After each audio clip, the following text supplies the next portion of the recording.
우리는 살면서 정말 많은 예배를 드립니다. 기본적으로 주일 예배는 드리는 것은 물론이고 한국 교회에서만 존재한다는 수요 예배와 금요 기도회, 새벽 예배, 여기에 각종 예배값이 합치면 대충 계산해 봐도 일주일에 최소 8번에서 10번 정도 예배를 드리는 것 같습니다. 이뿐만이 아니라 이 모든 예배를 포함하고 또 다른 형태의 예배들도 많이 있습니다. 어떤 기념 예배, 추도 예배, 신방 예배, 감사 예배 등등 우리나라에서는 수많은 예배를 드립니다. 그런데 우리가 이렇게 많은 예배를 드리고 있지만 이 예배에 대한 오해들이 참 많이 있습니다. 가장 흔히 하는 예배에 대한 오해 가운데 하나는 예배는 믿는 성도만 드리는 것이라고 생각하는 사람들이 있다는 것입니다. 다시 말해 믿음이 있는 사람만이 예수님을 나의 주인과 구세주로 영접한 사람만 드리는 것이 예배라고 생각하는 사람들이 종종 있습니다. 하지만 이 사실은 틀린 것이죠. 오히려 예배는 믿는 사람보다 믿지 않는 사람들이 더 많아야 하는 것이 예배라고 저는 생각합니다. 또한 하나님께서도 믿는 자든 믿지 않는 자든 구별하지 않고 모두 우리를 초청하십니다. 그리고 또 다른 오해는 공적인 시간에만 드리는 예배만이 진짜 예배다라고 생각합니다. 이 말이 뭐냐면 공적인 시간이라 할 수 있는 주일 예배나 수요 예배, 새벽 예배, 이 예배만 진짜 예배라고 생각하는 것이라는 거죠. 교회에서 정한 시간에 드리는 예배만이 진짜 예배다. 그러나 이 또한 예배에 대한 오해입니다. 어떻게 보면 우리의 진짜 예배는 교회에서 드리는 예배가 아니라 교회 문을 나서면서부터 시작되는 예배가 우리의 진짜 예배라고 할 수 있습니다. 교회에서 드리는 예배를 통해 힘을 얻어서 다시 세상으로 들어가 그곳에서 내가 있는 그곳에서 내 삶으로 하나님을 예배하는 것이죠. 하나님께 예배하는 것은 시간이나 공간의 제한을 받지 않고 드리는 것입니다. 내 삶 자체가 예배가 될 수 있다는 것이죠. 그런가 하면 또 다른 오해 가운데 하나는 내가 다니고 있는 교회에서만 드리는 예배가 진짜 예배다라고 생각하는 것입니다. 그래서인지 아직도 연세 많으신 분들은 주일날 본교회에서 예배 드리기 위해 새벽같이 몇 시간을 차를 타고 오시는 분들도 있습니다. 이런 정신은 굉장히 우리가 본받아야 하고 또한 닮아가야 할 신앙의 모습이기는 합니다. 그런데 몇몇 분들은 자신이 다니고 있는 교회에서 드리는 예배만이 진짜 예배라고 생각하시고 다른 교회를 일절 가지 않는 분들도 계십니다. 심지어 어떤 분이 시간이 안 돼서 오늘만 이 교회에서 예배를 드리기 위해 잠깐 오셨는데 어떤 나이 많은 성도님이 그 성도님을 내쫓으시는 겁니다. 왜요? 등록하는 거 아니면 원래 다니는 교회를 가시라고. 실제로 제가 봤습니다. 내 교회를 소중히 여기는 것은 좋으나 내 교회에만 하나님이 계신 것은 아니라는 것이죠. 이런 예배에 대한 오해들을 열거하라고 하면 마음만 아프지 그렇게 좋은 내용들은 아닌 것 같습니다. 그런데 제가 왜 이 예배에 대해 말씀드리냐면 지난주에 이어 계속 살펴보게 될 이 사마리아 여인과 예수님의 대화 때문입니다. 지난주 말씀 기억나시죠? 지난주 말씀에 공허하고 외로운 삶을 살아가던 이 여인에게 예수님께서 찾아오셨고 그녀에게 생수를 주시겠다고 말씀하셨습니다. 기억나시죠? 그리고 오늘 본문 말씀은 그 이후의 대화 내용이 기록되어 있는 말씀입니다. 지금까지 대화에서는 예수님이 우물가에서 그녀와 얘기하시길 내가 주는 물을 마시는 자는 영원히 목마르지 않을 것이라 말씀합니다. 그리고 이 여인이 그 물을 달라고 합니다.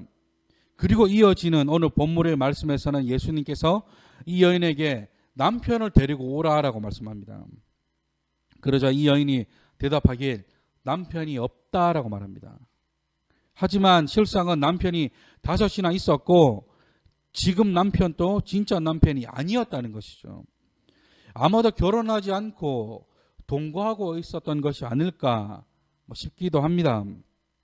그러나 중요한 것은 예수님께서는 이미 이 여인의 실상을, 이 여인의 아픔과 그녀의 과거를 다 알고 계셨다는 것입니다. 그렇기 때문에 그녀의 이 말을 받아들이신 것이죠. 잘 보세요. 이제 본문 18절에서 남편에 대한 이야기를 예수님이 하십니다. 그리고는 이 여인이 고백하기를 19절에 주여 당신은 선지자로군요 라고 고백합니다. 그리고는 갑자기 이 여인이 다시 질문하기를 20절에 우리 조상들이 이 산에서 예배하는데 당신들은 예루살렘에서 예배한다고 하더이다. 다시 말해 우리 사마리아 사람들은 옛날부터 그리심산에서 예배했는데 당신들 유대인들은 예루살렘에서 예배를 드린다고 합니다 라고 말합니다.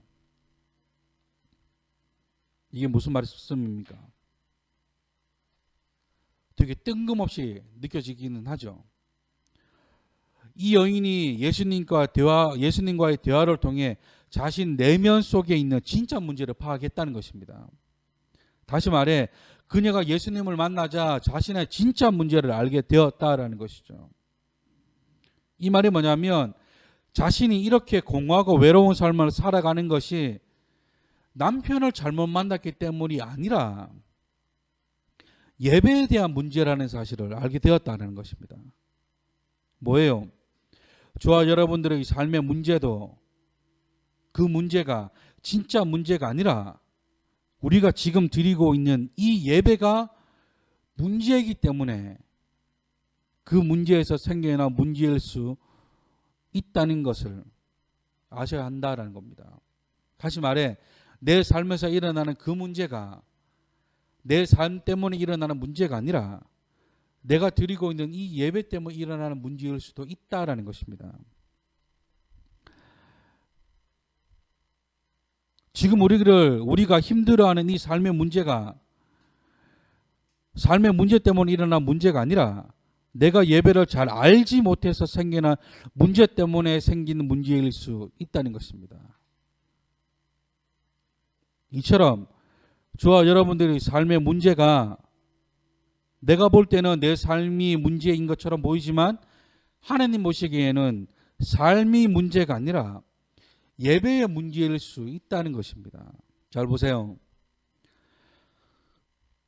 지금까지 남편이 5이 있었고 지금 있는 남편도 남편이 아닌 남편인지 동거인인지 확실하지 않고 다른 사람의 눈을 피해 뜨거운 정오의 물을 길러온 이 여인이 예수님과의 대화에서 지금까지 자신의 삶의 문제가 내 삶의 문제가 있다고 생각했었는데 예수님을 통해 깨닫는 것이 있다면 이것이 내 삶의 문제 이전에 나의 예배에 대한 문제일 수 있다는 사실을 알게 되었다는 것입니다.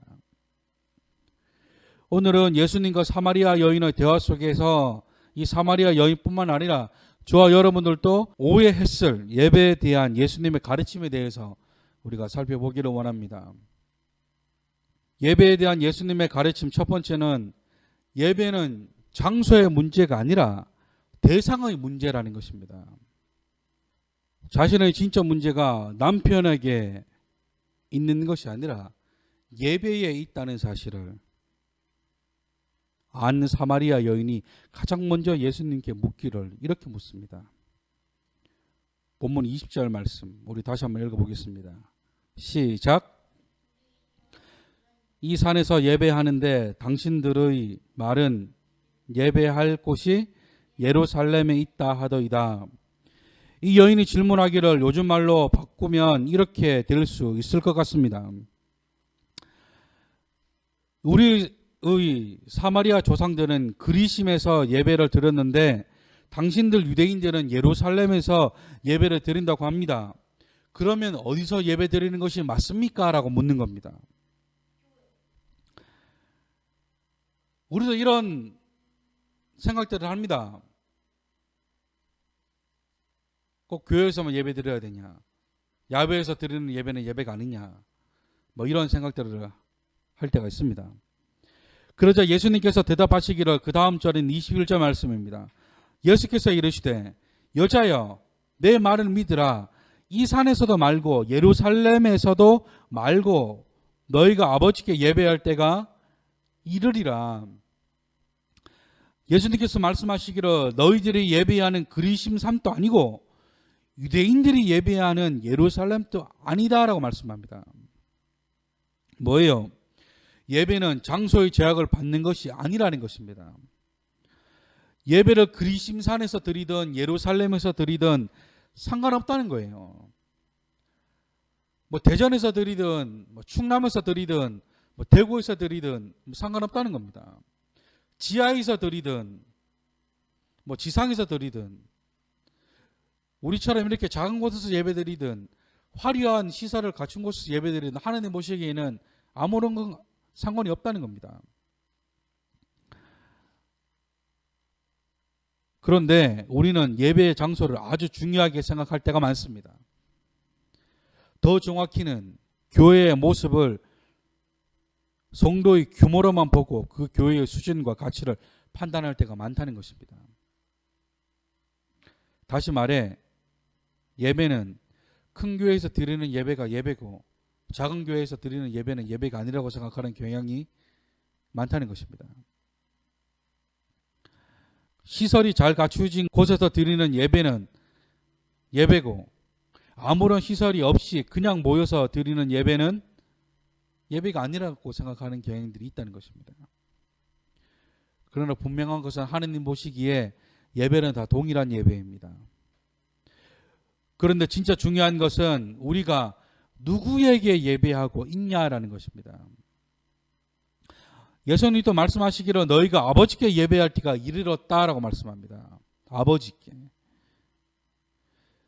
그 말씀은 우리가 드리는 예배의 대상이 누구냐는 겁니다.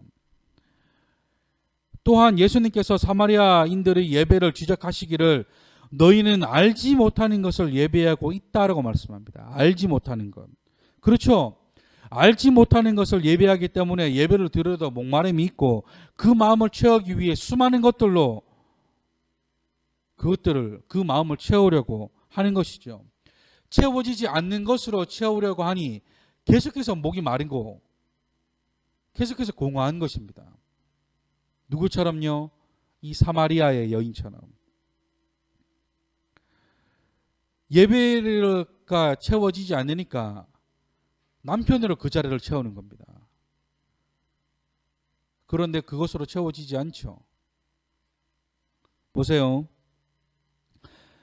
우리가 예배를 드릴 때 이 예배의 대상이 정확히 누구인지 이 예배의 대상을 정확히 알지 못하는 것이 얼마나 심각한 문제를 가지고 오는지 우리는 잘 알고 있어야 됩니다. 왜요? 나는 예배를 잘 드리고 있다고 생각하기 때문에. 그런데 우리는 이 예배의 대상이 없으면 어떻게든 그 예배의 대상을 만들려고 합니다.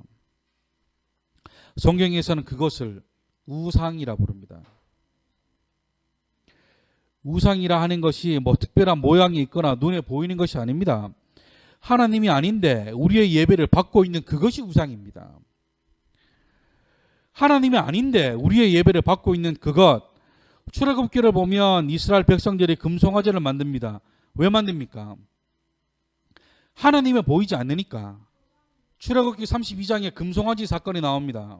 출애굽기 31장 32장 1절 말씀에 그들이 아론에게 찾아가 뭐라 말하냐면 하나님의 대리자인 모세가 보이지 않으니 우리를 인도해 줄 신을 만들라라고 말합니다. 무슨 말이에요? 하나님이 보이지 않으니까 하나님의 자리에 금송아지를 앉히겠다는 겁니다. 예배의 대상을 알지 못하니까 하나님의 자리에 내 자녀가 앉아있고 예배의 대상을 알지 못하니까 하나님의 자리에 내 욕심이 앉아있는 것입니다. 사랑하는 성도 여러분, 이 세상에서 나 자신을 채울 수 있는 것은 아무것도 없습니다. 얼마의 돈이 있어야 인생이 해결되겠습니까? 얼마나 많이 배우고 얼마나 내 자녀가 잘 돼야 내 인생에 만족이 올 것 같습니까? 얼마나 인정받아야 성공했다 말할 수 있겠습니까? 이 모든 것이 우리의 삶을 채워주지 못하니까 우리는 늘 갈급합니다. 늘 목마른 거예요. 그러니까 다른 것으로 그 목마른 마음을 채우려고 애쓰는 겁니다.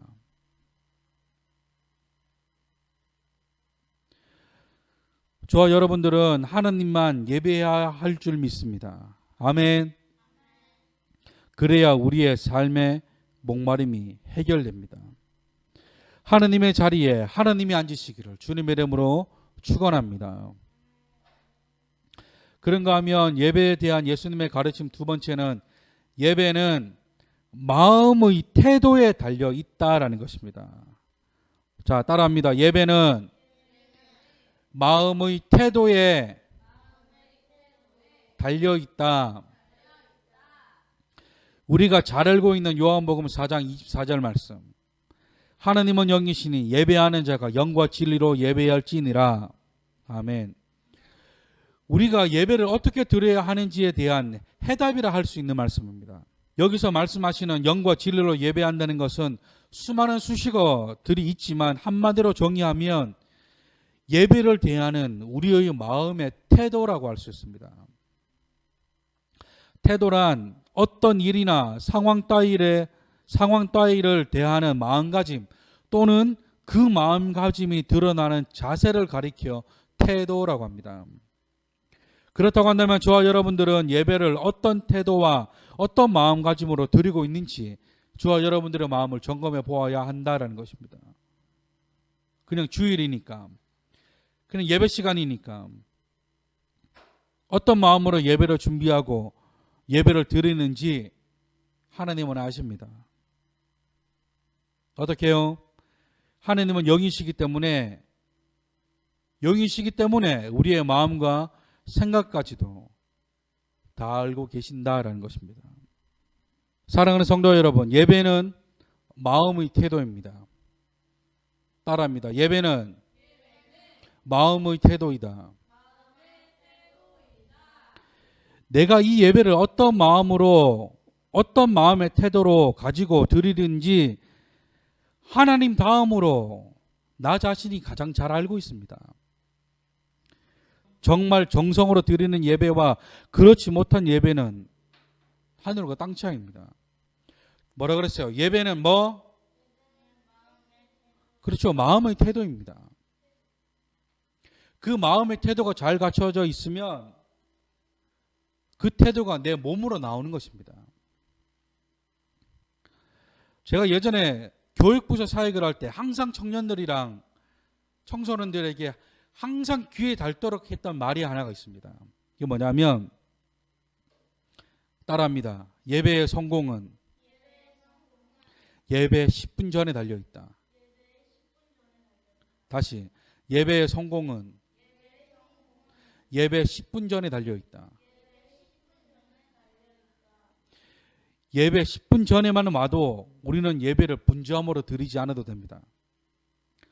그리고 더 나아가 기도로 준비한다면 이미 이 예배는 성공한 예배입니다. 왜냐하면 우리는 예배의 시간이나 예배를 준비하는 것을 그렇게 중요하게 생각하지 않고 있기 때문입니다. 제가 예전에 처음 청년부 사역을 할 때 아직까지도 기억에 남는 장면 하나가 있습니다. 제가 청소년부 사역을 할 때였던 것 같아요. 이제 예배가 끝나고 청소년부 예배가 끝나고 선생님들랑 회의하기 위해서 카페를 간 적이 있습니다. 카페를 갔는데 청년들이 이제 커피를 마시고 있더라고요. 그러면서 인사를 이렇게 막 나눴어요. 근데 청년부 예배 시간에 다 되어 가는데도 이 친구들이 일어날 생각을 하지 않는 겁니다. 그래서 다급한 마음에 그 청년들에게 갔죠. 예배 시간 다 됐는데 빨리 가야 되지 않니? 라고 하자 이 청년들이 똑같이 얘기하는 게 뭐냐면 찬양 끝나고 들어가면 돼요. 그럼 그 얘기를 듣고 충격이 빠졌습니다. 얘들은 예배에 실패하겠구나. 이건 예배가 아니겠구나. 이게 뭐예요? 예배를 드리는 마음의 태도가 틀려 먹었다는 겁니다. 예배를 대하는 마음가짐이 틀려 먹었다는 거예요. 영과 진리로 예배해야 하지만 그들은 그렇게 하지 못했다는 겁니다. 근데 이게 정작 그 친구들에 대한 이야기입니까? 우리도 그럴 수 있다는 겁니다. 우리도. 그냥 주일이니까, 수요일이니까, 금요일이니까.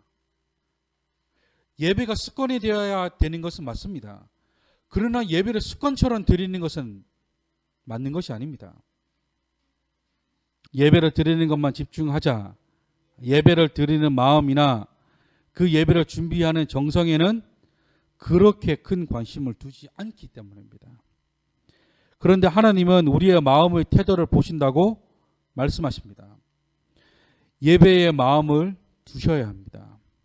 아멘. 말씀을 정리합니다. 오늘은 사마리아 여인과 예수님과의 대화를 통해 예수님이 가르치시는 예배에 대해 우리가 배웠습니다. 예배란 하나님을 만나는 시간입니다. 예수님을 통해 우리는 예배라는 문을 열고 하나님을 만납니다. 우리가 누군가를 만날 때도 그 약속을 생각하고 그 시간을 계산하면서 준비를 합니다. 또한 사랑하는 사람을 만날 때는 더 신경을 쓰고 더 잘 보이려고 여러 가지로 꾸밉니다. 왜 이렇게 합니까? 그 사람에 대한 관심입니다. 예배는 관심입니다. 예배란 하나님에 대한 나의 관심입니다. 하나님께 예배를 통해 우리의 마음을 하나님께 전하는 것이죠. 또한 예배는 하나님을 높이는 것입니다. 예배의 대상이 하나님이 아닌 다른 무언가가 하나님의 자리에 앉아 있다면 우리는 예배를 드려도 늘 목마를 수밖에 없습니다. 제가 항상 예배 전에 기도하는 것이 있죠. 뭐예요? 기억 못할 겁니다. 아마 저만 이렇게 기도를 하는데 여러분 잘 모르는 것 같아요. 제가 습관처럼 항상 예배를 위해 기도할 때 이렇게 기도합니다. 하나님, 오늘 드려지는 이 예배 가운데 예배를 방해하는 분주한 생각들, 예배를 방해하는 나쁜 마음들 있다면 내려놓게 해달라고 항상 기도를 합니다. 왜 기도합니까? 예배 시간에 계속 사단이 우리를 괴롭힙니다. 예배를 방해하지 못하게끔 다른 생각을 하도록 해요. 야, 네가 지금 예배할 때야. 네 앞에 지금 있는 문제가 이런데 이거부터 빨리 해결할 생각을 해야지. 뭐 이런 마음들을 줍니다. 그런 생각들을 줘요. 야, 네가 지금 예배할 때야. 앉아 있을 때야. 너 이거 문제 어떻게 할 건데?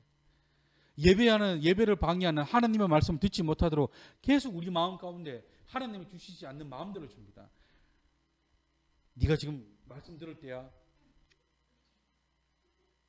마음의 태도. 따라합니다. 마음의 태도. 하나님이 주시는 마음이 아니라는 것입니다.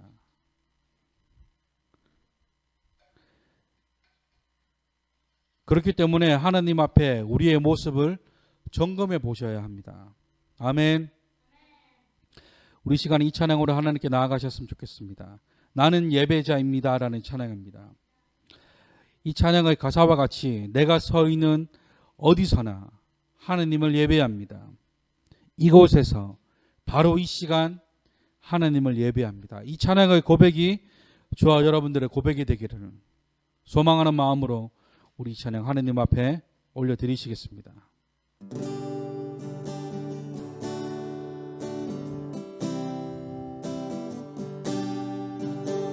나는 하나님을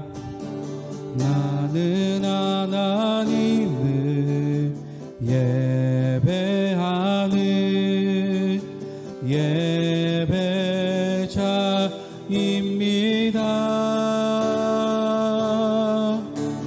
내가 서 있는 곳 어디서나 하나님을 예배합니다.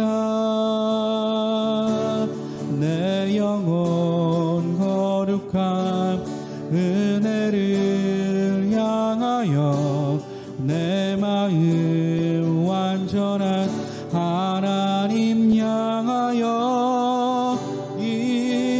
이곳에서 바로 이 시간 하나님을 예배합니다. 다시 고백합니다. 나는 하나님을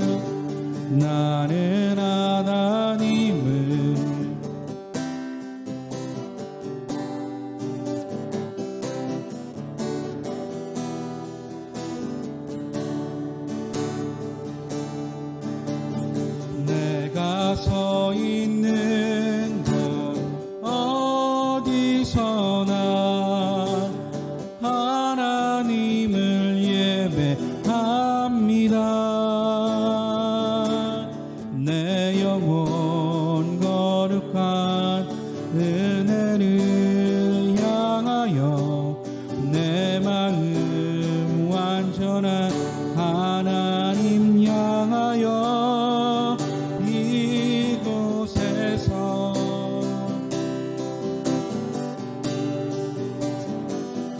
하나님을 예배합니다. 내 영혼 거룩한 은혜를 향하여 내 마음 완전한 하나님 향하여 이곳에서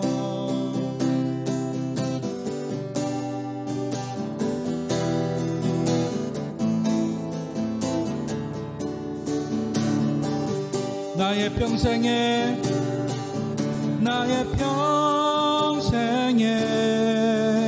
단 한 가지 소원 주의 아름다우심 보며 사랑 노래하는 것 나의 왕 되신 주님의 얼굴 구하며 주 사랑 안에 머물러 사랑 노래합니다.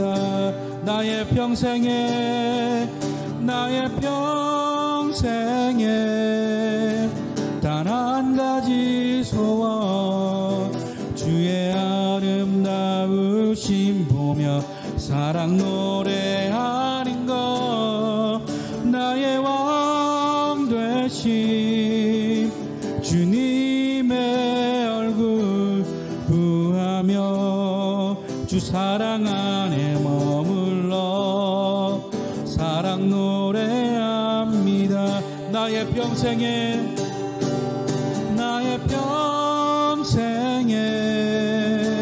단 한 가지 소원 주의 아름다우심 보며 사랑 노래하는 것 나의 왕 되신 주님의 얼굴 구하며 주 사랑 안에 머물러 사랑 노래합니다. 이곳에서 바로 이 시간 하나님을 예배합니다. 우리 시간 주님 앞에 기도하며 나아가실 때에 하나님 내가 예배자가 되어지기를 소망합니다. 영과 진리로 예배하는 자를 찾는다고 하셨던 아버지 내가 그 사람 되기를 소망합니다. 주여 나와 함께하여 주시고 아버지 온전히 하나님의 자리에 하나님이 앉으실 수 있도록 아버지 우리의 마음을 주께서 조정해 달라고 이 시간 주님만을 생각하시면서 우리 기도함으로 나아가겠습니다. 기도하겠습니다.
사랑과 은혜가 풍성하신 하나님, 아버지, 우리가 신령과 진정으로 예배하는 자가 되길 원합니다. 영과 진리로 예배하는 자가 되었기를 원합니다. 예배는 마음의 태도라 말씀하셨던 주님, 아버지, 우리의 마음의 태도가 주님을 향하게 하여 주시옵소서. 하나님의 자리에 하나님이 앉으실 수 있도록 아버지, 우리의 자리를 내어드릴 수 있도록 우리의 마음을 조정하여 주시옵소서. 아버지, 주님 전에 나올 때 빈손 들고 나오지 않은 손길들이 있습니다. 주님 기억하여 주시고 30배, 60배, 100배의 놀라운 열매를 거둘 수 있도록 주여 함께하여 주시옵소서. 이제는 우리 주 예수 그리스도의 무한하신 은혜와 하나님의 한량없는 사랑과 성령님의 감화 감동 내조 역사 교통 충만케 하시는 그 은혜가 채워지지 않는 것으로 채워지길 원했던 모든 자들이 다 내려놓고 하나님으로 그것을 채우기를 소망하는 모든 자들 머리 위에 영과 진리로 예배하는 자를 찾으시겠다 하셨던 그 말씀에 힘입어 영과 진리로 내 마음의 태도로 예배드리기로 다짐하는 모든 자들 머리 위에 이제부터 영원토록 함께 하시기를 간절히 축원하옵나이다. 아멘.